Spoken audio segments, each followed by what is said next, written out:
So hi, welcome to the Good Noise Podcast. I'm Shane. I'm Glory. And we're here with Ben from Marigold. And we're asking some questions today about their upcoming album, A Better Place. So congrats on that, by the way. How do you feel about the response to the announcement so far? Thank you. Yeah, it's been awesome. It feels really good to finally get music out there and share what we've been working on with people, because it was very much something that we hold up and did during the heat of COVID, and that experience plus the pent up energy of making music that you want to release. It's just this penultimate moment of I need to get outside and put music out. Yeah. So yeah, we're getting there. Spring is right around the corner, hopefully, knock on wood. And yeah, it feels really good. Hell yeah. Awesome. So is there any meaning behind the album title or cover art? Yeah. The title is also, there's a title track at the end of the album that is of the same name. It's kind of, it's funny that you brought it up, because I actually remember when we finished recording all the songs, I had not decided on an album title yet. And I was kind of having trouble with it, and it felt weird. I couldn't find one thing that summed up everything. But I had the title track was really the last song that was written for the album. And kind of was written in that mentality of this finale, after all the tribulations, this is what sums it all up. And yeah, I don't know, I just had written those few lines in that song that kind of sum up this whole, I wanted to every person had their own unique experience of trials and errors through the past 2.5 years. And how hard that was, and everybody had, again, their own version of that. But just because one person may have gone through it differently than the other didn't invalidate anyone's personal experiences. And so, this album kind of was through the lens of my experience, but in the effort of giving voice to everyone's experiences tangentially.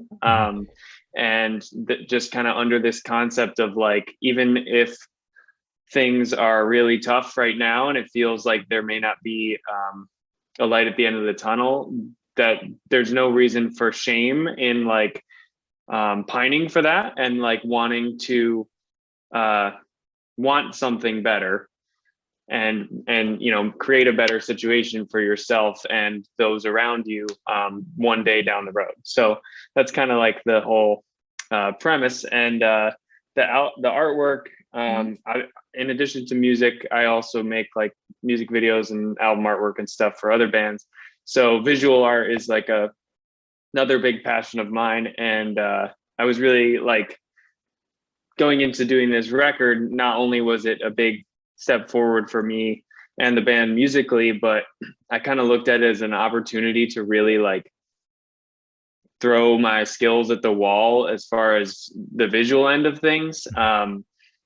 Basically completely unfiltered, there's no other premise for another artist and what they were trying to go through. It's completely my band, and I got to just create blank canvas.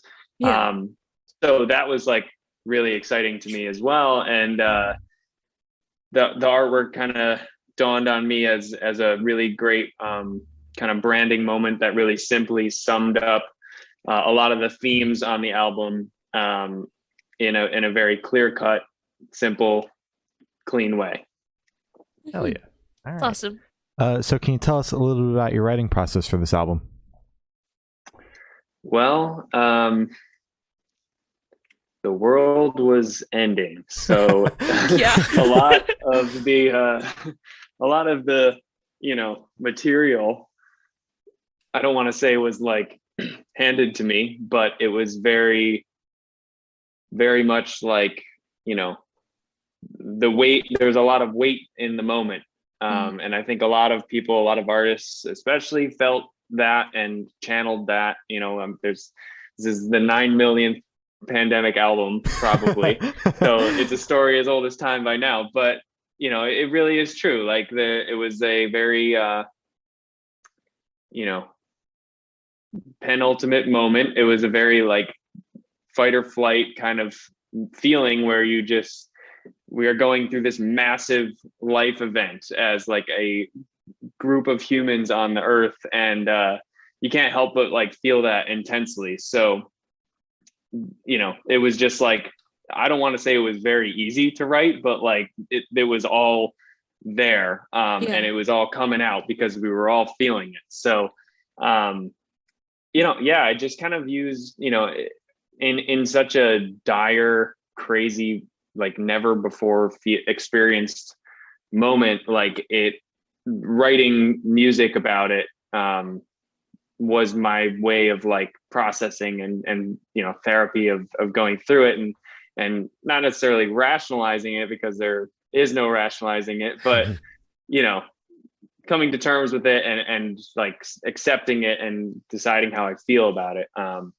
So yeah, I mean, that was kind of like my emotional process through like the lyrics of the album and stuff. But as far as the writing of the music, it was really interesting because Marigold before this record was just kind of a solo thing. It wasn't really a full band.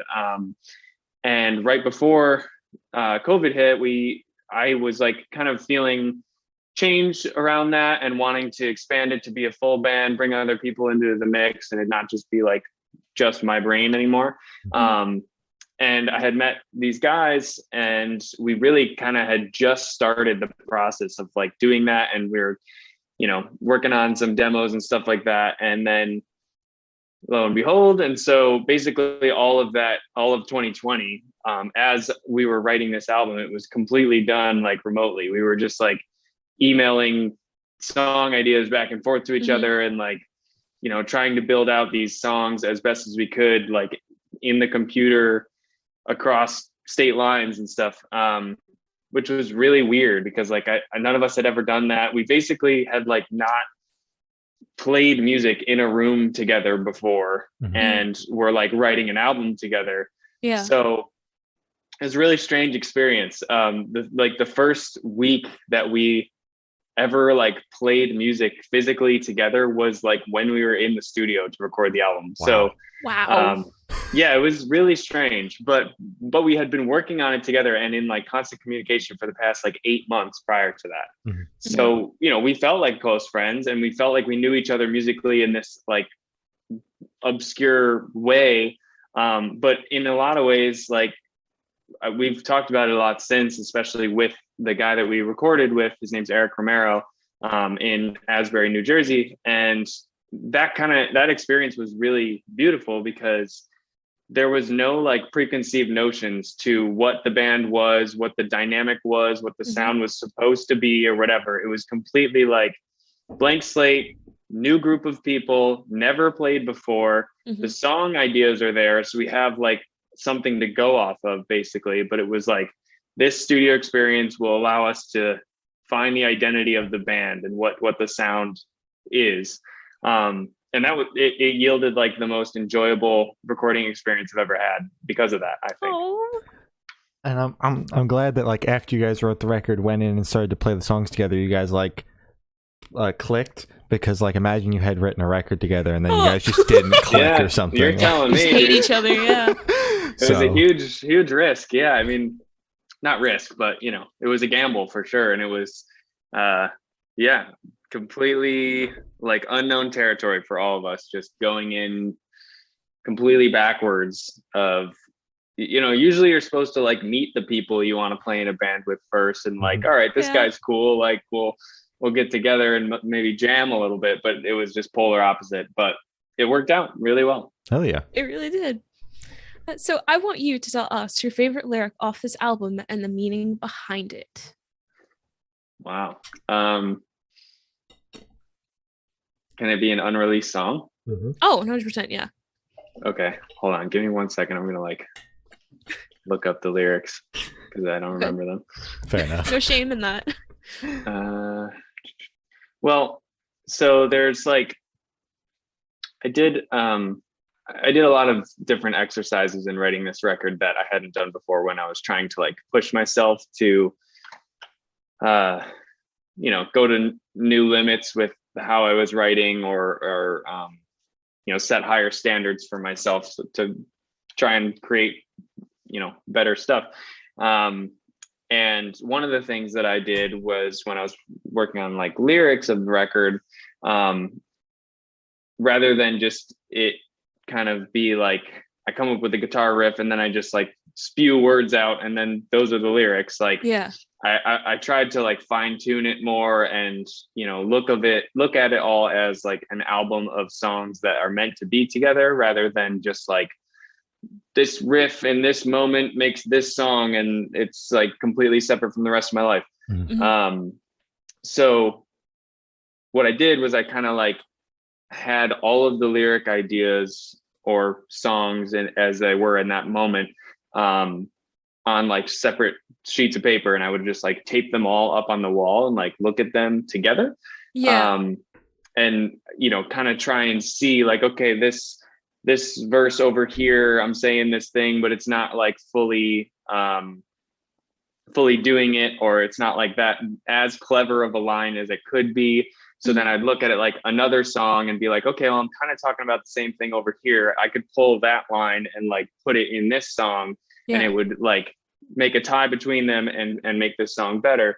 So there's a lot of reoccurring lyrics on a lot of the songs that reference each other in a way, but they're all kind of talking about the same thing. And it's towards the effort of like themes that you are familiarized with, so when you hear them in other songs it feels like comfortable. With that being said, really in the chorus of A Better Place, I think there's a couple lines that really sum up the whole album. I love sunset tune just for two is a metaphor for somewhere new with a view that we've been waiting for. The orange blue, I refuse to give up a world with you. I just love how that kind of like flows. Yeah. To me. It really sums up everything. I don't know. I don't want to nerd out too much because you're good. I want people to, find their own spots in the album that speak to them. But I would challenge anyone who gives a crap to find the reoccurring themes and lyrics once the album is out and tell me them, because that would be cool to me. That's really cool. Yeah. Thanks. So how'd the track list for the album come about? Did you write the opener be the opener, closer be the closer? Did you shuffle around, see what fits? What was that process like? Yeah, so like I said earlier, the title track is definitely meant to be the kind of like finale of the whole thing, but it's not actually the last song on the record. There's like a well, it's not released yet, but I guess I could say it's an acoustic, like a small acoustic song that is the last track, and that is more so meant to kind of be like credits rolling. It's like the whole thing's already over, but it's just like a little end diddly. Yeah. Waiting on Me is the first song, which was the first single that we released last summer. It wasn't the first song we wrote, but it was definitely one we wrote it meant to be the opening track. I mean, it's just like a radio rock song. It's very just straightforward. Like we wrote it with the intent of like, this is, you're here to say what's up, basically. Yeah, exactly. Grabbing people's attention. Yeah. So that was definitely meant to be there. And I'm trying to think what else. Like the second song on the album, which is Orange Blue, kind of sets the themes for the record. And that song actually comes out tomorrow, which is exciting. Which means nothing to whenever this interview comes out, because it will have For no reference, relation. we're shooting on the 15th of February. There we go. So that song kind of sets the like themes of the album. You know, and it goes through ups and downs. The middle of the record, Waiting Around, is a darker song. Kind of touches on the like that point in this whole experience where we all felt like pissed off and just like frustrated and really like lost. So that song is definitely a different, totally different vibe, which is cool. It's very like Pink Floyd to me. But yeah, I mean, the track list definitely kind of, to me at least, goes through this whole cycle of thoughts and emotions that we all went through this experience, starting at what the hell is happening, to what am I going to do about it, to now I'm just like lamenting and thinking about when times were easier, to I'm really pissed off because there's still not an answer. And then, you know, kind of an acceptance of life has changed, but it's okay because I've made, you know, choices to circumnavigate, and I'm in a different place in my life now, and I like that place, even though my life took a total left turn. And then just, you know, kind of like resounding like acceptance and like motivation of like life changes, and you got to just like do the best you can with it and roll with the punches, you know. So yeah, that's kind of like the flow, I would say. It's a very good flow. So it's like true. put a lot of time and detail into it. It's good. 2 years. So which song on the album took the longest to write, and which one is your personal favorite? Longest to write. I would say that song that I was just talking about, the darker one, Waiting Around, is track 5. Like I said, it's a very different approach than the rest of the songs. It is dark, grungy, like I said, kind of like Pink Floyd-y, The Cure, almost like aggression, almost not like, you know, in like a turnstile way, but like just like anger. And that song was tough to write because just like all these songs, you know, like I said, it is the premise is based off of my experience through this, but I tried to do it in a lens of universality and like speak for the trees, right? Like I'm writing is about me, but it can also and should apply to everyone because everyone's experience is valid. So when it got to the part of being pissed off, it was really hard because, you know, there's an inherent guilt, I think, that we all feel in this experience because other people had different / harder experiences, you know, like as much as I was frustrated with what I went through, you know, there's that moment where you're like, well, I don't work in a hospital, so I didn't have to deal with that. Or like, you know, there's a myriad of like other life situations that you can then compare yourself to, and you feel like empathy for other people, but it makes you sad and you feel frustrated that like you can't do anything about it. So, you know, my working through that song and finding a delicate place between like still telling my story, but, you know, advocating for other people's was hard, because that's like, I think the hardest part about this experience is the like, it's not even, it's not equal. Like some people really did go through it a lot harder, and to properly, I don't want to say speak for, but advocate for those experiences was a delicate thing to work through for me. Mm-hmm. For sure. And your favorite? Oh yeah, my favorite is track 6. It's called Ginger Chew, and it comes out in early March. Okay. And I don't really know how to explain why my favorite. I think you'll understand as soon as you hear it. It's just like a really great riff that I'm really proud of, and it's stupid catchy. So yeah, it's a good song that I am very proud of. So that's my favorite. All right. Mm-hmm. I love that name, by the way. I want to say Thanks. that. It is. Yeah. Thank you.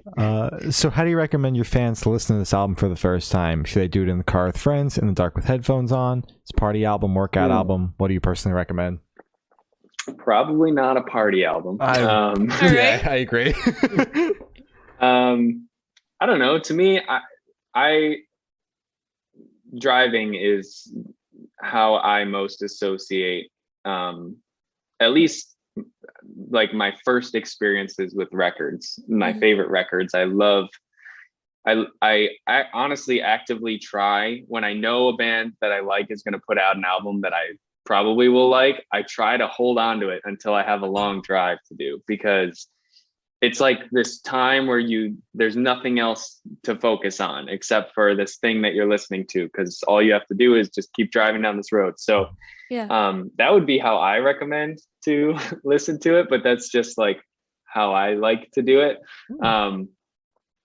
Definitely loud, regardless of where or how, just make sure it's loud. It would be my request. All right. For sure. Love that. So this one should be super, super quick. Off the top of your head, I want you to describe this album for new listeners in 3 words. No more, no less. 3 words. That's 3 words. Very short amount of words. Yeah. Wow. I'm thinking about it too much. Off the top of your head, as fast as you can. Rock and roll. There you go. So See? true. Yeah. So in that same train of thought, is there a certain feeling or emotion you want your listeners to have while going through the album?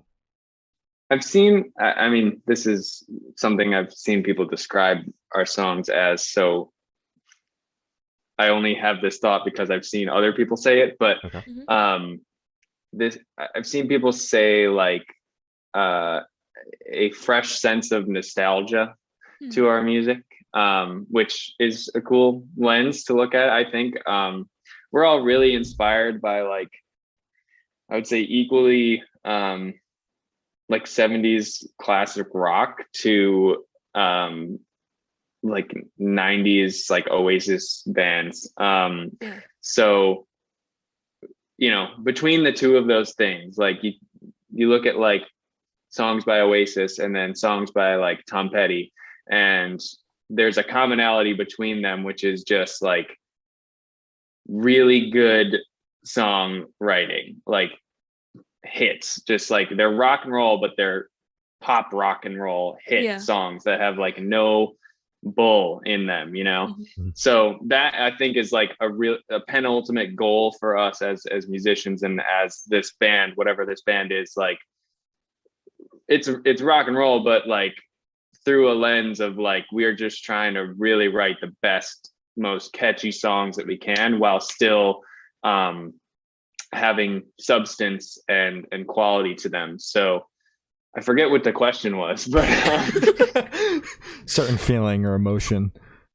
Certain feeling, yeah. Like kind of, yeah, whatever feeling you get when you hear songs like that, where it's like, I want to like roll the windows down and like sing this as loud as I can. That's the feeling that we're going for. I definitely got that vibe while listening to the album earlier today. Oh yeah. Hell yeah. So what is your favorite memory that you made while creating this album? Oh, there's so many, man. It's like, that's good. It's like, you know, it's been a project, the focus of my life for the past like 2.5 years. So there's a lot of memories around them. And it's definitely been like the biggest endeavor of my life.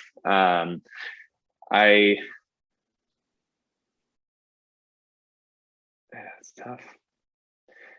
it was all, it's like so strange because so much of this album was like created during a very transient period of my life where like basically my partner Kelsey and I, like, we were living in Brooklyn and then everything went down and we like decided to leave and moved in with my parents in Buffalo and then moved in with her parents in Cape Cod, and we were just like all over the place for an entire year. All of our stuff was like packed into my van and like we were living out of a suitcase for 8 months. And so there's so many memories because the whole time I was just like processing what was happening and like doing that through writing songs. And I guess if that as a whole is the only way to kind of sum it up. There's no way to pick just one because every single day was like, what the hell is happening? But in the most like beautiful, this is like raw life experience type way. So yeah, I really like that. Thanks. Yeah. So picture this: you're on tour, you're at a gas station for a rest stop. What was your snack of choice? Sweet spicy chili Doritos. Oh, that's good. Is that Easy. the purple bag? Yeah, those are the best ones. The only vegan Doritos. Yeah, that's why they're I vegan. fucking love them. They're vegan? Yeah, I wish I didn't know that because it's terrible. But yes, and now I've ruined both of you. Oh God! Oh no, never having them again. I've known. My friend corrupted me years ago. She was like, "Shane, those are vegan." I'm like, "Oh well, I'll go try Doritos then." And been hooked since. So they're so good. Yeah. There you go. So on the topic of food, if the band was a dish, what dish would the band be? I'm going to say this for our bass player, Matt, who exclusively ate these during the entire recording process. I'm going to make sure I'm not going to fuck it up. Chicken Parmesan sandwiches. Oh, yeah. Taste. Like from a deli, chicken parm sandwich with tomato sauce. It's hilarious because I'm vegan, but he loves these things. So Marigold is a chicken parm sandwich, I would say. Okay. I love that. Perfect. You can make that vegan too, so it's perfect. Exactly. True. Too. Yeah. So for the last couple of questions, we're going to shift away from music and go straight to death row. Boom. So if you're on death row, what would your last meal be with a drink? It's louder than I wanted it to be. Sorry. Sorry about that. Wow, that's a heavy question. Last meal with a drink, you said? With a drink. Mm-hmm. Spaghetti with a cup of coffee. Okay. Ooh, what type of spaghetti is that? Red sauce or obviously it's yeah. If you can muster a vegan vodka sauce is pretty gnarly. But I'm down. So the best red sauce in the entire world, I'll give you some knowledge here. Okay. Don Pepino spaghetti sauce, not pizza sauce, spaghetti sauce. Don Pepino. It's in a yellow can. You're not going to find it everywhere. It's from New Jersey. It's the best. Spaghetti, linguine. I like a thicker noodle. So linguine or larger, I would say. Oh, okay. Shane, I'm going to need you to ship me some of that. All right. It's the best. Perfect. And coffee. Yeah. Love coffee. Yeah, coffee. So. Is that just a black coffee? Black coffee. Okay. Any sugar? Nope. Okay. Glory sounded panicked when she asked that. Keep it simple. All right. Is it like a flavored coffee? It's just regular? No, just normal. How the earth intended. That's how I say. Okay. Oh, so if you could live in one fictional world for a week, where would you live? Fictional world. God, I'm trying to think of the fictional worlds I know. Yeah. Does Shrek world count? Yes. I mean, obviously. Okay. Shrek's my favorite movie, so I'll live in Shrek world. Perfect. The swamp. Perfect. The swamp. There you go. That's good. I respect that. So I have the honor of asking the last question, and every single person we've spoken to have said that it is the most important question. What's your favorite color? My favorite color is red, I think. Red? You have a specific shade? Like fire truck red. Okay. Actually, like a little bit more desaturated than that. Sometimes fire truck red is too like you're reading like red text on a piece of paper, like a little bit more desaturated. Yeah. I don't know like the name. So it's kind of like a paler red. Yeah, let me see. Pantone red. I feel like it comes to my mind. Like Pantone red. I gotta see this for myself. Oh, I get it's that. not the loudest red, but it's like just under that. Exactly. That's really nice. I like that one. I like that one a lot. Solid. So as I said, that's all the questions we have today. Is there anything that you would like to plug? Listen to our album, watch our music videos because they're sick and I worked really hard on them. Hell yeah. All right. Well, thank you for now. That's been Ben from Marigold, and we have been the Good Noise Podcast.